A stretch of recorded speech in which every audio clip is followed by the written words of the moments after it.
The Samsung Galaxy M30s sports a 6.4-inch Full HD Plus Super AMOLED Infinity U display.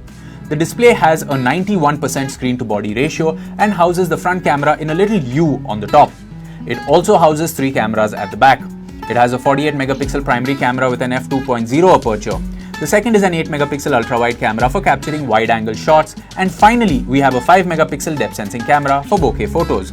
It also has a night mode for shooting photos in low-lit conditions. The rear camera can shoot videos in 4K. For your selfie needs, the smartphone has a 16-megapixel selfie camera.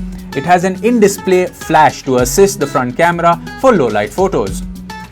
For security, it has a rear-mounted fingerprint sensor and also supports face unlock from the front-facing camera.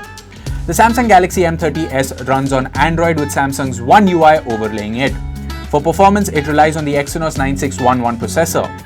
The smartphone is available in 2 variants, 4GB RAM with 64GB storage and 6GB RAM with 128GB storage.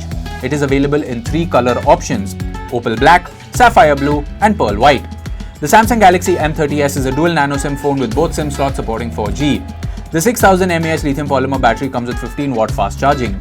The box includes the handset, power adapter, USB Type-C cable, quick starter guide and a SIM tray ejector. The Samsung Galaxy M30s comes with standard brand warranty. You can avail EMI and exchange options. You can also pay online using your debit or credit card, net banking or other methods. For further information on the product, warranty, payment and delivery options and other offers, visit the product detail page.